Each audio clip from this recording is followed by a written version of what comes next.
Please subscribe and share for more videos. Magandang araw mga ka-kitchen. Welcome po sa ating bagong episode ng Mas Kitchen TV. Ngayon po ay gagawa tayo o magluluto tayo ng isang second dish ng Italiano. Ito po ay tinatawag na saltimbocca alla romana. Simulan na po natin. Okay po, ang ating mga ingredients, gagamit po tayo ng polo or chicken. Pwede po tayo sa meat ng pig or beef. Depende po sa inyo kung ano po pwede yung gamitin. Pwede po yun. Okay po, gagamit po tayo ng salvia o sage, prosciutto, gamit din po tayo niyan, farina o harina, salt, olio de oliva o olive oil, vino bianco or white wine. Okay po. Gagamit din po tayo ng padelo. Ayan po, pinilitin na po natin. Ngayon po, simulan na po natin. Ngayon po, maglalagay tayo ng olio sa ating padelo. Ayan po. Lalagyan po natin yan. Ayan. Simpleng lutuin lang po ito, pero masarap po. Ngayon po muna natin gagawin. Kukunin natin itong meat ng chicken.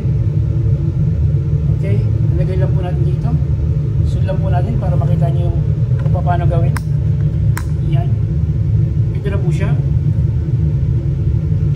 Bali po lalagyan natin ng salvia sa gitna or sa ibabaw. Depende po sa inyo kung saan nyo lalagay. Papatungan po natin siya ng prosciutto.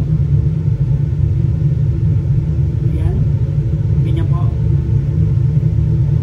Okay po. Yes! Okay na po yun, ano? Kukunin naman po natin ang harina. Ayan po, ito po. Ayan. Then, ilalagay po natin sa harina. Ayan. Patong po sa ibabaw. Konti lang po. Ayan po. Ganyan lang po. Ang importante, makameron lang po siya ng harina. Ayan po. Yan na po ang itsura niya. Okay. Then, tutungo na po tayo sa ating paglalagay ng sa padela o sa pan. Ito po siya.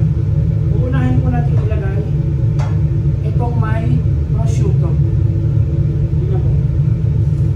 Yan. Yan. Unahin po lang siya ilagay. Kahit sabihin ng apoy lang po, okay lang po yan. Ganyan po. Pwede po ilapit para makita nyo lang gusto. Yan.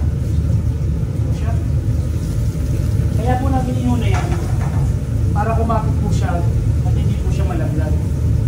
Then, ikutin na po natin. Ayan, nakita niyo po. Ayan po yung prosciutto sa ibabaw. Okay.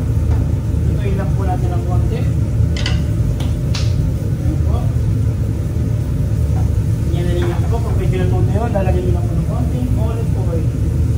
Ayan. Ayan po. Ayan. Depende po sa salt na ilalagay nyo. Konti lang po kasi ito pong prosciutto sa medyo maalat po yan. Yan. Okay na po yan. Tapos lalagyan na po natin ng white wine. Ito. Ito nyo. Kapagoy natin yan.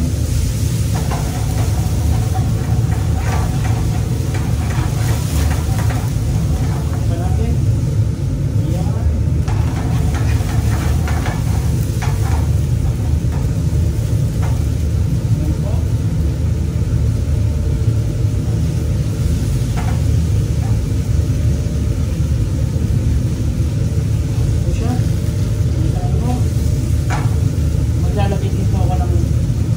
konting tubig. Konti lang po. Konti lang po ito para magkaroon po siya lang konting salsa.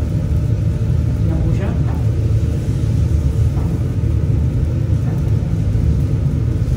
Yan niyo po. Yan. Yan niyo lang po siya.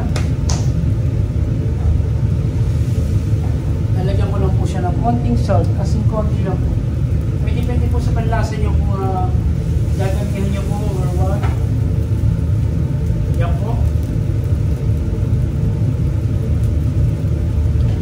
Tapos babalik-balik po natin ulit. Yan. Para maluto po yung kanyang side. Ito siya. Woo! Lapit na po yan. Hindi po natin kailangan lutuin ng matagal na oras ang polo o chicken. Sikreto po dyan kasi kapag niluto nyo po siya ng napakatagal na inaaka natin na mas lalabot siya, hindi po. Lulutuin nyo lang po siya ng saglit. Sabihin na natin gano'n na yan, nakaslice na manipis, no? Pwede mo na siya lutuin as in maximum 5 to 6 minutes. Okay na po yan. Kabila nyo na yan. Hindi ka po kailangan lutuin ng matagal yan dahil titigas po yan. Ito po, pagka ganyan nyo yung pagkakalulo, yan. May kita nyo po yung crema. Yan. Yan. Pag ganyan na magkakaluto nyo, yan, okay na po yan. Kita nyo po. Yan. Ayan po. Lalagay na po natin sa plating po natin. Ayan po. Ayan nyo po mapaprimahin na lang ng konti. Ganyan lang, ikot-ikot lang. Ayan po, ayan. Ayan po. Ayan, ikot-ikot. Ngayon, lalagay na natin dito. Ayan po. Ayan nyo po ba?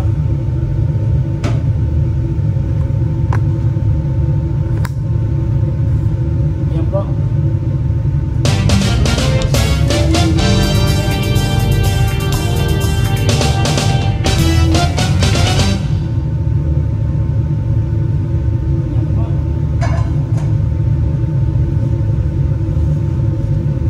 Yan po siya.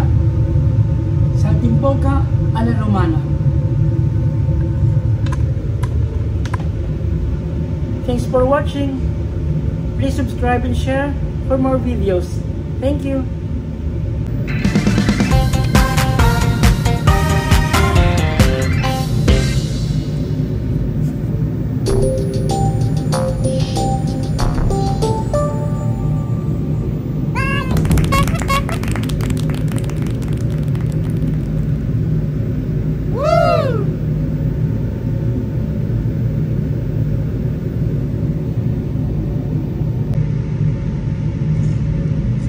Kitchen Saltimbocca alla Romana.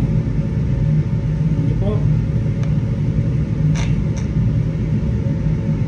Tingnan niyo po yung kanyang pagkakaluto. Suabe po siya.